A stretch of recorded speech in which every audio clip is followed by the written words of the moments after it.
Boa noite a todos. Nós vamos começar hoje com uma prece que Kardec coloca no Evangelho segundo o Espiritismo, nas preces pessoais. Espíritos sábios e benevolentes, mensageiros de Deus, cuja missão é assistir aos homens e conduzi-los pelo bom caminho. Amparai-me nas provas desta vida, dai-me a força de sofrê-las sem lamentações.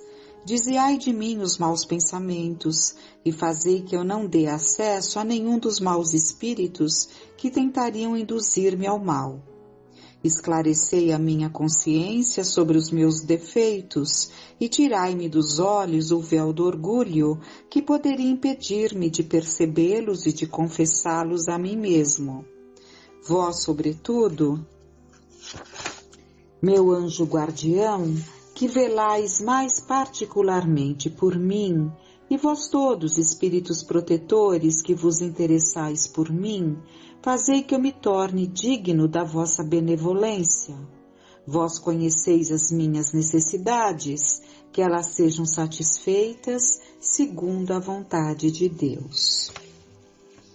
E dando continuidade, nós vamos ver hoje, no final do livro Há 2000 anos atrás, de Emmanuel, psicografado pelo Chico Xavier, no final, o Públio Lentulus, que é uma das encarnações de Emmanuel há 2000 anos atrás, né, como o nome do livro, e a narrativa começa no ano 31, ele faz ali um apanhado, conversando com a Ana e com a sua filha.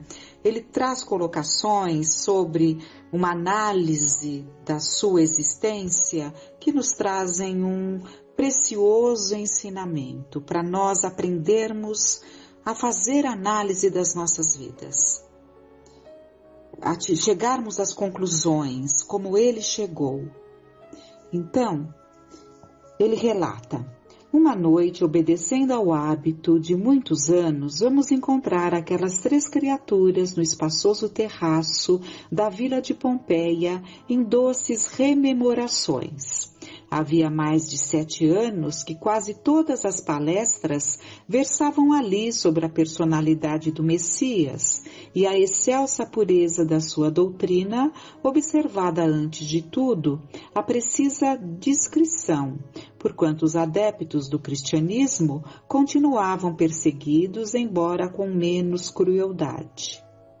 Depois de algumas lembranças e comentários de Ana a respeito da angustiosa tarde do Calvário, exclamava o velho senador em tom convencido: de mim para comigo, tenho a certeza de que Jesus ficará para sempre no mundo como o mais elevado símbolo de consolação e fortaleza moral para todos os sofredores e para todos os tristes. Desde os primeiros dias de minha cegueira material, procuro intimamente compreender-lhe a grandeza e não consigo apreender toda a extensão da sua excelsitude e dos seus ensinos. Lembro-me, como se fosse ontem, do crepúsculo formoso em que o vi pela primeira vez ao longo das margens do Tiberíades.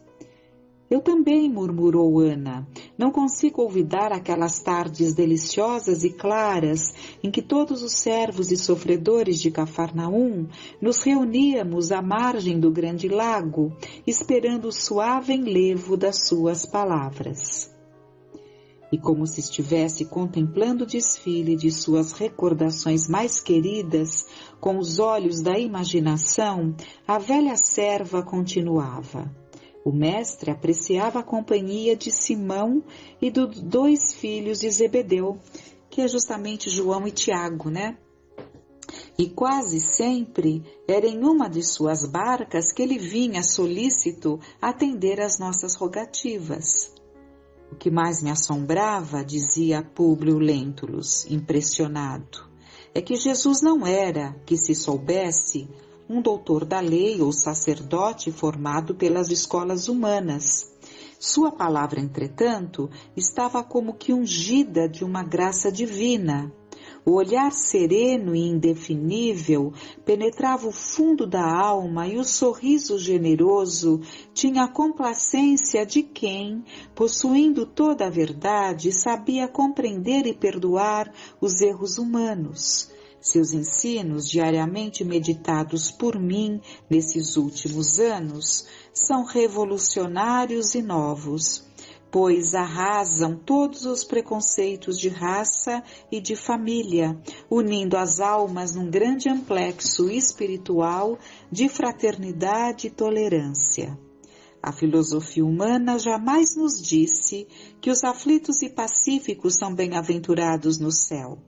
Entretanto, com as suas lições renovadoras, modificamos o conceito de virtude, que para o Deus soberano e misericordioso das alturas não está no homem mais rico e poderoso do mundo, mas no mais justo e mais puro, embora humilde e pobre. Então, está no mais justo e mais puro, independente da sua condição. Sua palavra compassiva e carinhosa espalhou ensinamentos que somente hoje posso compreender na sombra espessa e triste dos meus sofrimentos. Meu pai? Perguntou Flávia Lentulha, extremamente interessada na conversação. Chegastes a ver o profeta muitas vezes? Ela era muito pequenina na época, né? E muito doente. Não, filha. Antes do dia nefasto de sua morte infamante na cruz, somente o vi uma vez, ao tempo em que eras pequenina e doente. Isso bastou, contudo, para que eu recebesse, nas suas palavras sublimes, luminosas lições para toda a vida. Só hoje entendo as suas exortações amigas, compreendendo que a minha existência foi bem uma oportunidade perdida. Aliás, já naquele tempo, sua profunda palavra me dizia que eu defrontava, no minuto do nosso encontro, porque houve um minuto em que ele se encontra com Jesus, ele se senta num banco muito triste, rogando pela filhinha que estava praticamente se despedindo do mundo, e ele se vê diante de Jesus e se ajoelha diante de Jesus. Jesus veio ali em espírito, mas de forma tal que ele viu e sentiu-se diante de Jesus. Então, é sobre esse minuto que ele fala. Aliás, já naquele tempo, sua profunda palavra me dizia que eu defrontava, no minuto do nosso encontro, o maravilhoso ensejo de todos os meus dias, acrescentando na sua extraordinária benevolência que eu poderia aproveitá-lo naquela época ou daí a milênios, sem que me fosse possível apreender o sentido simbólico de suas palavras.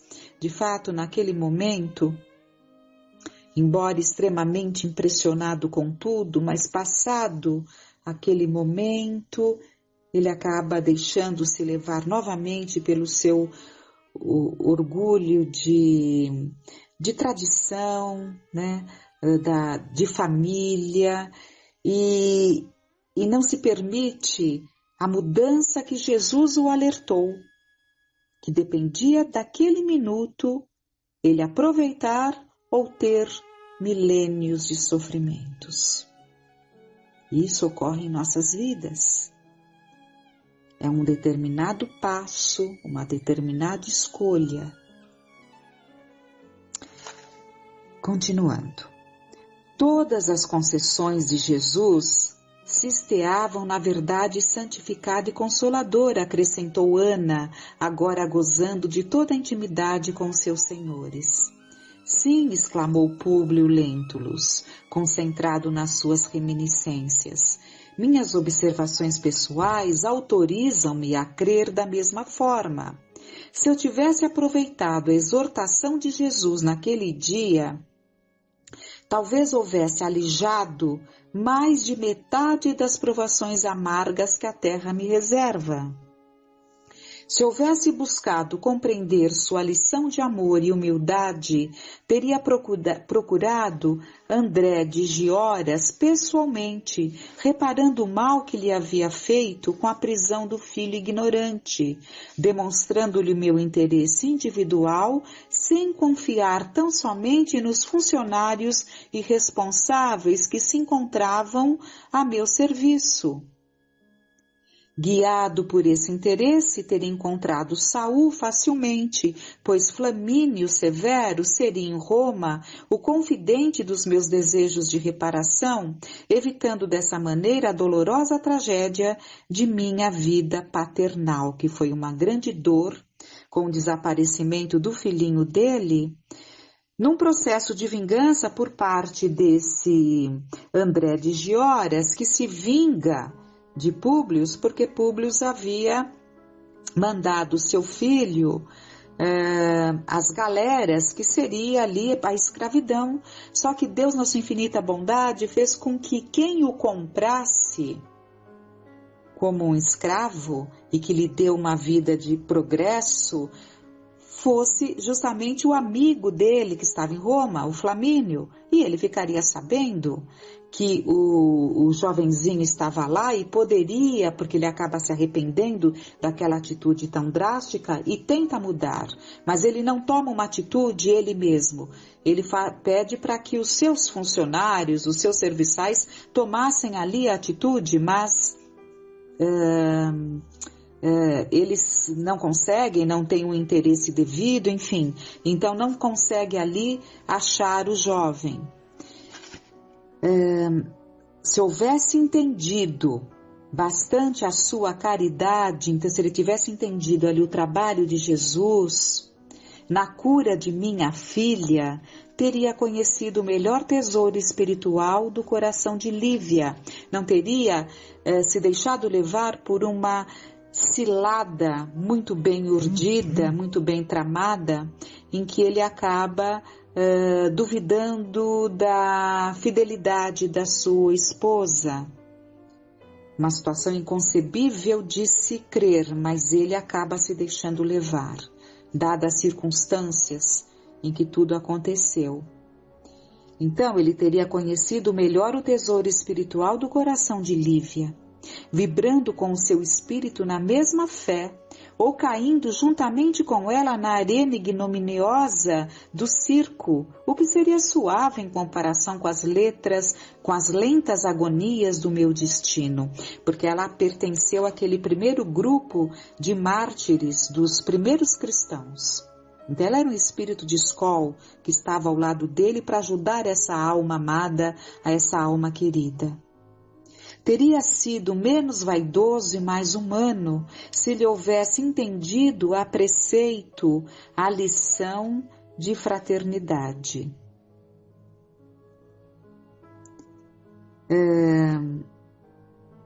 Se ele tivesse entendido a lição de fraternidade. Meu pai, exclamava, porém, a filha, de molde a confortar-lhe as agruras do coração. Se Jesus é a sabedoria e a verdade, de qualquer modo, ele saberia compreender as razões da vossa atitude, sabendo que foste esforçado pelas circunstâncias a manter este ou aquele princípio em nossa vida. Minha filha, nesses últimos anos, revidou Públio ponderadamente, tenho a presunção de haver chegado às mais seguras conclusões a respeito dos problemas da dor e do destino.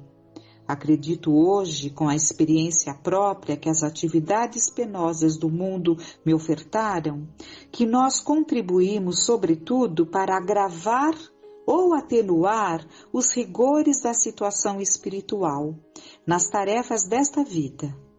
Admitindo agora a existência de um Deus todo-poderoso, fonte de toda a misericórdia e de todo o amor, creio que a sua lei é a do bom, que a sua lei é a do bem supremo para todas as criaturas. Então tudo isso ele aprendeu após o sofrimento nesta encarnação. Então, a crer num Deus único, porque ele, evidentemente, ele pertencia ali à crença politeísta, nos vários deuses, né? Então, houve uma transformação radical no seu entendimento. Foi uma encarnação importantíssima na vida, na escalada evolutiva desse espírito a quem nós tanto amamos. Esse código de solidariedade e de amor deve reger todos os seres e dentro dos seus. A gente até se emociona de pensar no trabalho desses espíritos amorosos que abraçam a causa do Cristo e se sacrificam e continuam nos seus milênios, quando já poderiam desfrutar de ambientes mais amenos, de moradas do Pai, mas eles continuam aqui por abraçarem a causa do Cristo e por quererem junto dele auxiliá-lo nesse processo de que todas as suas ovelhas, que somos nós ainda as ovelhas perdidas, possam ser encaminhadas. Então, esse código de solidariedade e de amor deve reger todos os seres. E dentro dos seus dispositivos divinos, a felicidade é o determinismo do céu para todas as almas. A felicidade é o determinismo, isso nos leva até a nos lembrar de Jesus aqui, quando ele começa ali o seu trabalho propriamente dito, que foi dos 30 anos ao 33, ele começa o seu primeiro evento, digamos, ali, o seu primeiro trabalho, o seu primeiro feito, ele começa numa festa familiar de casamento de sua mãe, num momento de alegria familiar. E termina também numa outra festa, em que os judeus estavam felicíssimos, ali comemorando mais uma Páscoa, né? Então, isso para marcar tanto na chegada do seu trabalho, né, como no término do seu trabalho como encarnado, momentos felizes. Então, toda vez que caímos ao longo do caminho, favorecendo o mal ou praticando, efetuamos uma intervenção indébita na lei de Deus, com a nossa liberdade relativa, contraindo uma dívida com o peso dos infortúnios, não me referindo aos meus atos pessoais que agravaram as minhas angustiosas dores íntimas e considerando Jesus como medianeiro entre nós e aquele a quem a sua profunda palavra chamava Pai Nosso, fico hoje a pensar se não cometi um erro, forçando a sua misericórdia com a minha súplica paternal, a fim de que continuasses a viver neste mundo para o nosso amor em família, quando eras pequenina. Flávia Lentulli e Ana, que acompanhavam os raciocínios do senador desde muitos anos, lhe seguiam as conclusões morais, cheias de surpresa, em face da facilidade íntima com que sabia aliar as lições penosas do seu destino aos princípios pregados pelo profeta Nazareno. Então, não temos tempo para dar continuidade, mas vamos fechar colocando aqui que ele vinha se perguntando se não teria sido ali, na sua súplica paternal, se a filhinha Flávia não poderia ter ali desencarnado como estava prestes a desencarnar e retornado, porque nós vamos ver depois que ele tinha uma compreensão perfeita das reencarnações. Mas isso nós temos que deixar e ficam então essas reflexões, esse aprendizado, para que possamos nos inspirando nesses tantos que vêm, Emmanuel e outros tantos que vêm e nos trazem tantos aprendizados para que a gente consiga clarear o Evangelho de Jesus nas nossas mentes, compreendendo as sutilezas do Evangelho, e justamente esses aprendizados clareiam e clareando nos ajudam a nos aproximarmos de Jesus na medida em que passamos a compreendê-lo melhor, na medida em que passamos a pensar mais nele, a trazê-lo mais para as nossas vidas, para os nossos pensamentos, para as nossas ações, para que um dia sejamos como esses, que não tomam uma atitude, não dão um passo sem pensar no Mestre Jesus, no nosso pastor, que olha e guarda todas as suas ovelhas, que somos nós. O Senhor é meu pastor e nada me faltará. Tenhamos uma noite.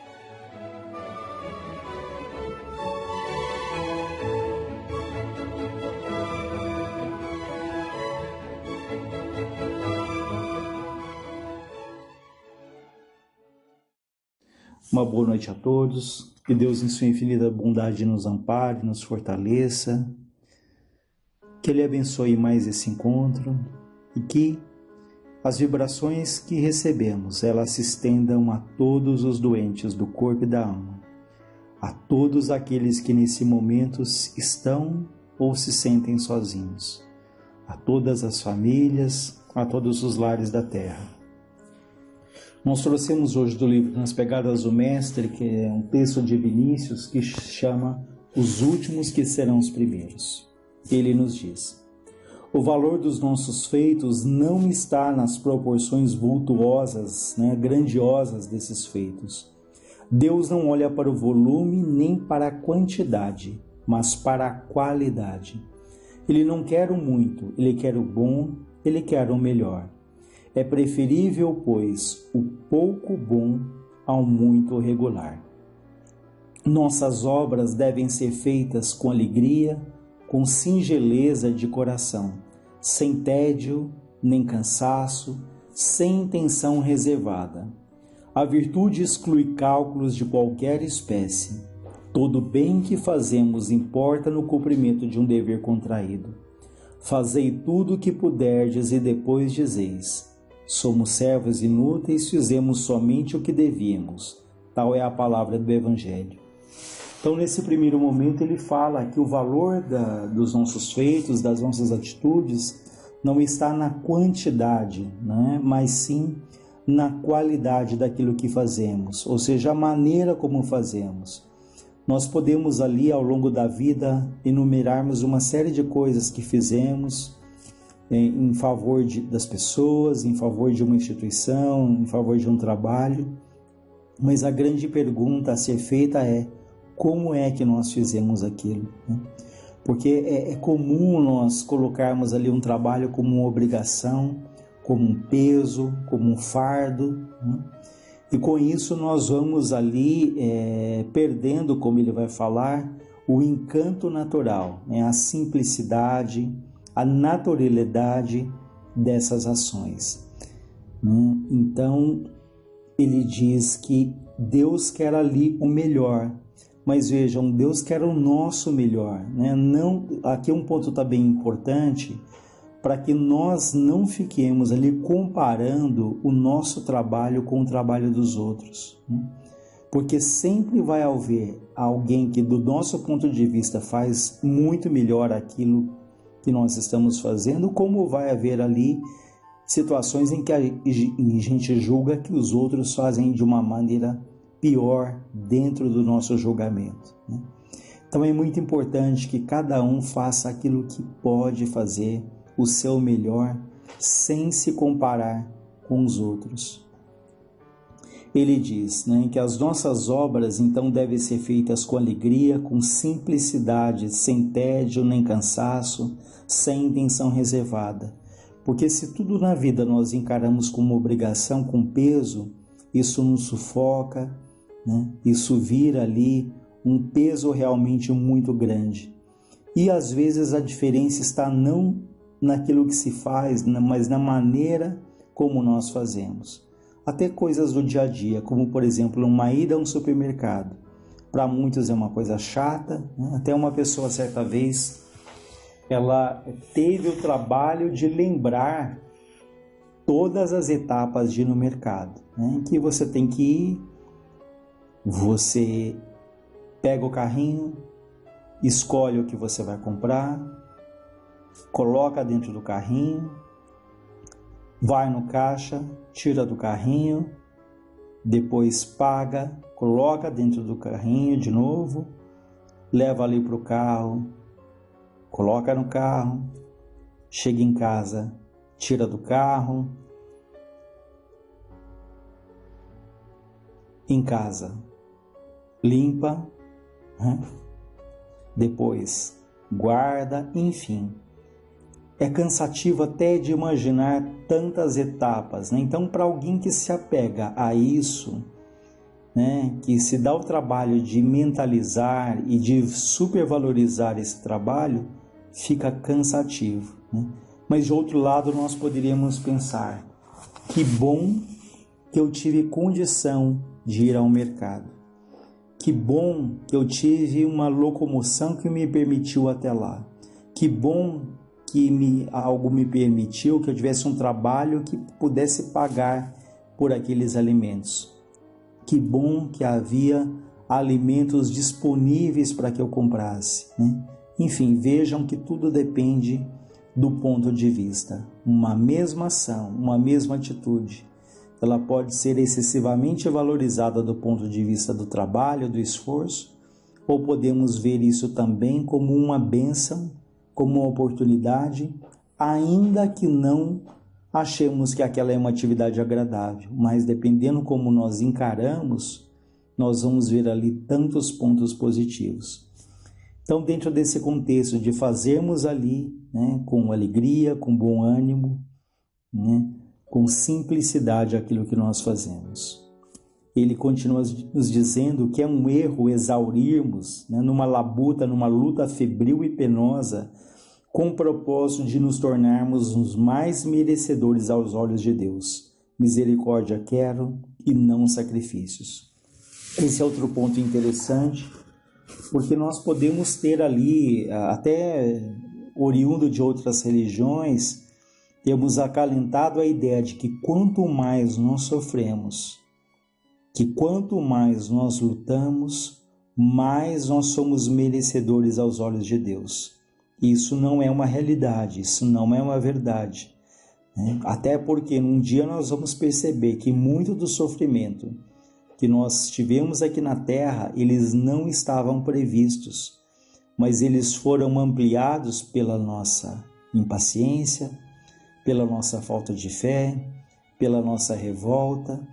Então, aqueles que julgam que quanto mais sofrerem, mais merecedores são os olhos de Deus, se iludem e se enganam, porque a grande pergunta não é o que nós passamos, mas o que nós aprendemos. Porque uma pessoa pode ter ali uma vida de grandes dificuldades, mas se ela só se revolta, se ela só reclama o tempo todo e ela não extrai daquilo nenhum aprendizado, aquilo nada muda a vida dela, aquilo não tem o seu valor, ela só amplia a sua dor, o seu sofrimento. Então, por isso é que ele diz que é um erro nós lutarmos o tempo todo achando que vamos ser merecedores aos olhos de Deus. Mais uma vez, aquele ponto inicial. Não é a quantidade, mas é a qualidade. Não é o que fazemos, mas é a maneira como nós fazemos. Nós podemos até nos propormos a ajudarmos alguém, mas nessa ajuda nós podemos ali humilhar a pessoa, nós podemos ajudar já pensando na retribuição, cobrando dessa pessoa. Enfim, não é o que se faz, mas é acima de tudo como aquilo é feito, né? Ele continua dizendo: a vida mesmo considerada sob o aspecto da existência terrena é um dom precioso e como tal deve ser vivida. Vejam, a vida é um dom precioso. E isso é uma verdade, porque apesar das lutas que todos nós trazemos, nós podemos ter certeza de uma coisa: há muitos e muitos espíritos que eles dariam tudo para estar no nosso lugar, com as nossas dificuldades, com as nossas alegrias também, né? Então pensemos nisso no sentido de não nos desesperarmos, não nos revoltarmos, né?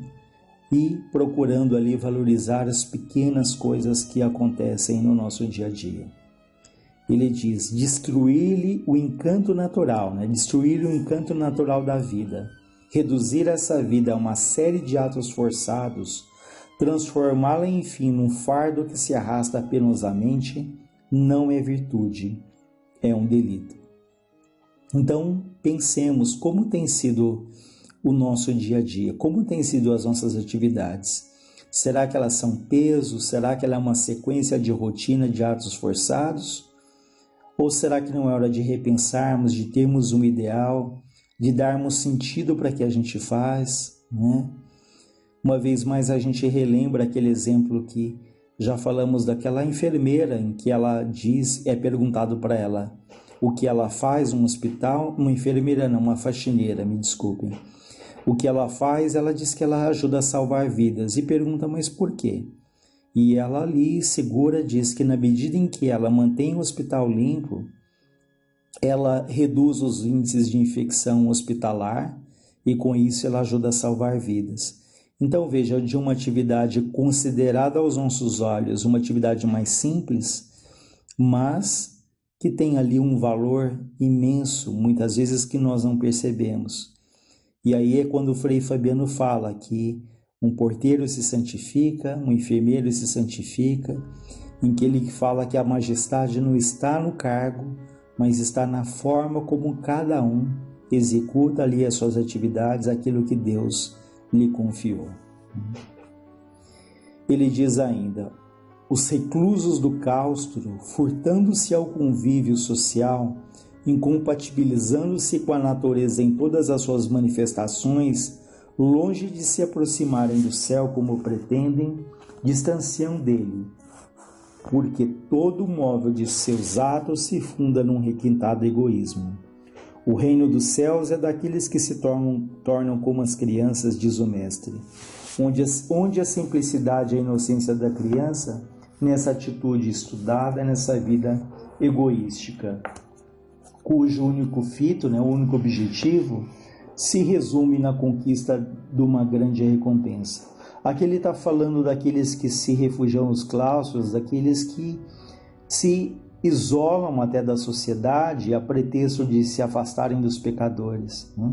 Então nós podemos ter essa atitude de falarmos, eu sou uma pessoa boa, eu tenho um coração bom, eu preciso me afastar do mundo porque o mundo é muito difícil, como se nós fôssemos ilhas, né?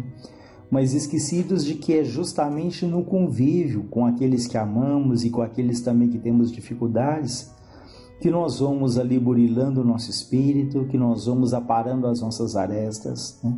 Que nós vamos de fato aprendendo o que é o significado de paciência, de solidariedade, de perdão, né? Então nós não podemos nos dizer bons se nós não somos bons com todos, né? Nós não podemos dizer que somos cristãos na medida em que nós queremos nos afastar daqueles que julgamos os ditos pecadores, né? Porque todos nós somos espíritos muito parecidos nas nossas lutas, nas nossas dificuldades, e, portanto, lembramos o que Frei Fabiano diz, que nós não temos motivo nenhum para nos sentirmos nem melhores e nem piores do que ninguém. Então, isso é humildade, é aquele que não se sente nem melhor nem pior do que ninguém. É aquele que é o que é, que se aceita como é e faz ali o melhor que ele pode ser, né? Sem se comparar com os outros. Uma vez mais nós ressaltamos. Ele fala aqui, Vinícius diz que a verdadeira virtude é aquela que a si mesmo se ignora. Ou seja, aquele que tem a virtude, ele não acha que ele tem aquela virtude, ele não se considera uma pessoa virtuosa. Os humildes, ele diz, jamais se julgam seres privilegiados. Bem-aventurados os simples de espírito, porque deles é o reino dos céus, diz o Sermão da Montanha. Então, aquela pessoa que fala, eu sou uma pessoa humilde, essa é uma qualidade que eu tenho, isso já denota a nossa falta de humildade. Porque, como ele diz aqui, aquele que tem uma virtude como a humildade, ele não se julga assim. Não há a menor necessidade, ele não sente nenhuma necessidade de dizer isso aos outros, né? De proclamar isso ali aos quatro ventos, porque a humildade dele se reflete no seu modo de vida, nas suas atitudes, nos seus hábitos, sem a necessidade de manifestar isso a quem quer que seja. Porque aquele que tem essa virtude, ele não se considera assim. Até uma passagem poética que diz sobre as flores, né? Que às vezes ali um campo está perfumado e esse perfume ele vem de várias flores que exalam aquele perfume, mas ninguém sabe exatamente de que flor é, se tem uma flor que exala mais ou menos, se ela contribui mais ou menos, mas é o conjunto daquelas flores que perfumam o campo. Da mesma maneira, isso nós como um grupo, não interessa se alguém dedica mais ou menos, se eu tenho mais ou menos, se eu sou mais ou menos capaz, né? O que é importante é que cada um, na sua condição, naquilo que pode fazer, faz de boa vontade, e isso leva ali esse impacto para toda uma coletividade, todo um grupo. Então, esse exemplo das flores é bem interessante, da simplicidade, da humildade, sem querer ali se destacar. Quem é que faz mais ou faz menos, quem faz melhor ou pior, mas esse sentido de grupo, de que cada um faz aquilo que pode em benefício de um grupo, de uma família, né? Enfim, esse olhar para o outro que nós devemos cultivar. Ele diz ainda, a recompensa é sempre grande para os que nela não pensam no reconhecimento, e é sempre mesquinha para os que a têm como móvel de seus atos. Agir por amor, sem aflições, sem ânimo excitado, fruindo desse mesmo amor, um doce e suave prazer, eis o ideal da vida. Ou seja, agirmos ali com naturalidade, sem cálculo, sem hipocrisia, sem ficar pensando, eu vou fazer isso porque eu vou ganhar aquilo, eu vou me aproximar de fulano ou beltrano porque essa amizade pode ser interessante para mim em algum momento, né? Então é fazermos ali o bem indistintamente, né? No respeito ao outro, seja lá quem for. Os que assim procedem, ele diz, são felizes, nunca se queixam de ingratidões nem de cansaço. O tédio e o mau humor jamais os atingirão. Vivem com a alegria de viver, não se esgotam, não se consomem. Suas energias, tanto físicas como espirituais, são sempre renovadas, mantendo o equilíbrio geral. Então vejam que aquele que tem um ideal de vida, que aquele que coloca um significado nas suas atitudes, no seu trabalho material, no seu trabalho espiritual, na sua família, aquele que coloca ali esse ideal, esse significado, ele automaticamente ele se sente estimulado, né? Ele encontra ali o estímulo, ele encontra a alegria nessas pequenas coisas, né? E nós condicionamos muito a nossa felicidade se acontecer isso, se acontecer aquilo, se eu tiver um emprego melhor, se eu tiver uma casa melhor, né? E nós não olhamos para aquilo que a vida já nos concedeu, aquilo que nós já temos, aquilo que poderia nos fazermos pessoas mais felizes, mas nós estamos buscando fora de nós aquilo que está muitas vezes dentro de nós. Por isso é importante essa valorização das pequenas coisas, dos pequenos momentos, né, para que nós aprendamos ali a lição da simplicidade, né, a lição da gratidão, a lição da oração, né, da ligação ali com Deus, com o nosso espírito protetor. Ele continua dizendo: ao homem não compete fazer ajustes com Deus, cumpre amar a Deus e obedecer-lhes. Aqueles que prometem fazer isso ou aquilo sob a condição de lhes ser concedida determinada mercê, né, determinada graça, determinado favor, desconhecem por completo o caráter da divindade, pretendem fixar a paga estabelecendo o galardão. Insensatos, deixai a Deus dar-vos o que bem entender, pois o que Deus nos der será sempre mais e melhor do que aquilo que concebeis em vosso egoísmo. Então ele fala que não compete a nós fazermos ajustes com Deus, fazemos como se Deus fosse um negociador. Olha, eu vou fazer isso, mas Deus tem que me dar aquilo. Eu vou me dedicar a esse trabalho, mas eu espero uma proteção mais intensa da espiritualidade.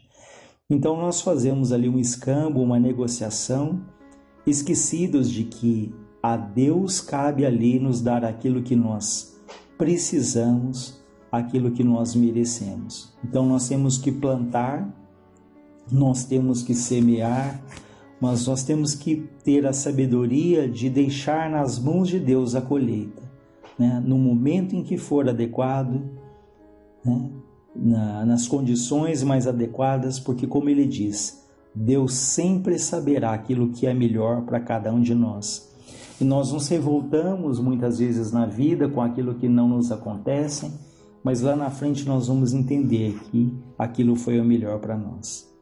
Nós vamos encerrando aqui em função do tempo, agradecidos a Deus e a Jesus. Uma boa noite a todos.